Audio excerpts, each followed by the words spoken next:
Muy buenas noches a todos. Good evening, everyone. My name is Miguel Centeno. I'm the Vice President of Strategic Market Development for Aetna, and I am so very pleased to be here with all of you this evening. Very pleased that we continue as AHE's national partners. And I also want to commend George for really convening this very timely and very important session. So thank you, George, again. Now, all of us are here because, given the different roles that we play, healthcare reform is going to affect all of us in one way or another. And Aetna is no different from that. So what I'd like to do is just spend a few minutes to basically make you aware of Aetna's position with regard to healthcare reform. We have been extremely active in this debate from the very beginning. And when I talk about us being active, I'm talking about from the very top of our organization. And those of you that attend AHE meetings regularly know, because you've heard me say this before, and that is that our chairman and CEO, Ron Williams, has met with President Obama on a number of occasions. He has testified before Congress on a number of occasions to make sure that healthcare reform doesn't only get done, but that it gets done right, because the stakes are far too high for us to get this wrong. And so what I want to do is, I'm not going to talk in detail about all of the different positions that we have taken with regard to healthcare reform. What I'll do is I'll outline the three key objectives that we see have to take place in order for healthcare reform to be done properly. And those are: get and keep everybody covered, lower healthcare costs, and increase the quality of care provided by the system. And what I want to do is just touch on each of those very briefly. Let's start with the one that has probably gotten the most attention throughout this healthcare reform debate, and that is getting everyone covered and making sure that they stay covered. You all know the statistics. 46 million people, as we speak today, have no access to health insurance. And you also know that the Hispanic community in particular is devastatingly, disproportionately represented among those uninsured. 1 out of every 3 Hispanics today lack access to health insurance. And quite frankly, in America in 2009, on the cusp of 2010, that is just completely unacceptable. And so one of the things that must emerge from this debate clearly has to be getting and keeping everyone covered. And I want everybody to know that this is not a position that we just came upon at the beginning of this healthcare reform debate. This is a position that Aetna has taken since 2005. We, in fact, were the first national carrier to come to this position, that we must get everyone covered. And so I want you to know that this is not something that is new to us in this issue. As important as that issue is, we also have to make sure that we lower healthcare costs.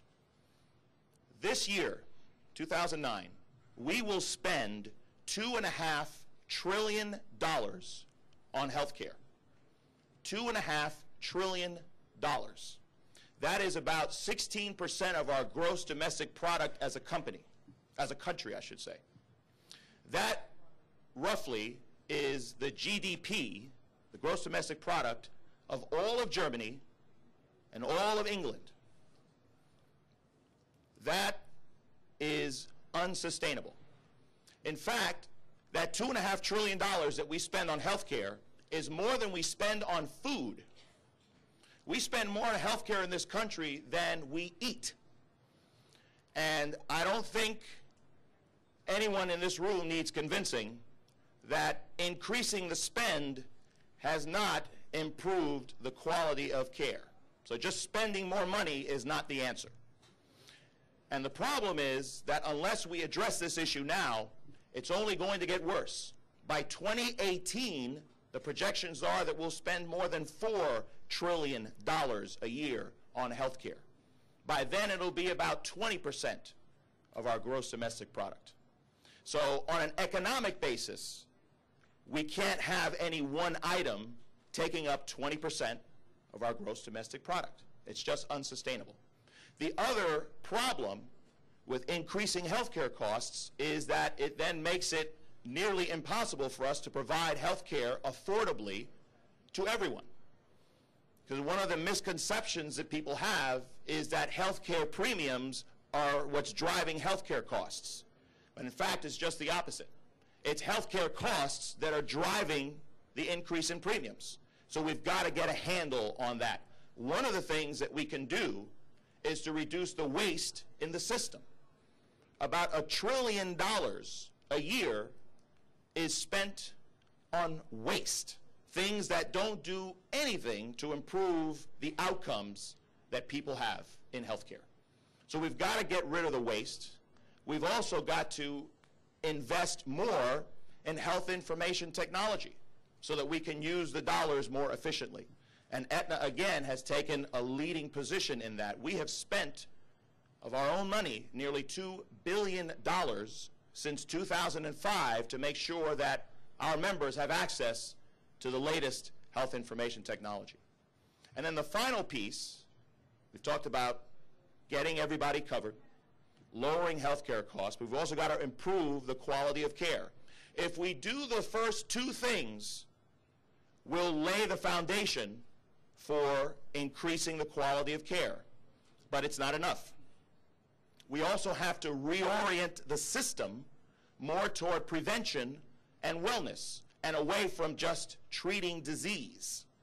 It's a system that right now, about 75% of what's spent is to treat disease as opposed to preventing and keeping people healthy. So we've got to do that. Another thing that we can do to improve the quality of care is to actually compensate providers, compensate doctors for the outcomes that they achieve as opposed to just paying them for ordering more and more tests.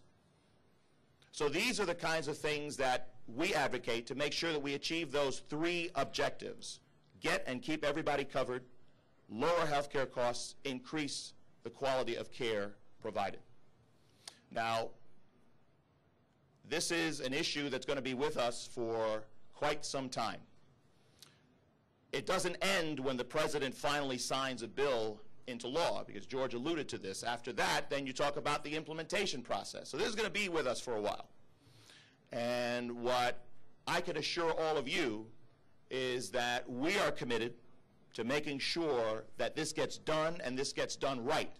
And we're very pleased, again, to be partnering with AHE, and we look forward to working with many of you in the room to make sure that, again, healthcare reform gets done right. All right, thank you very much.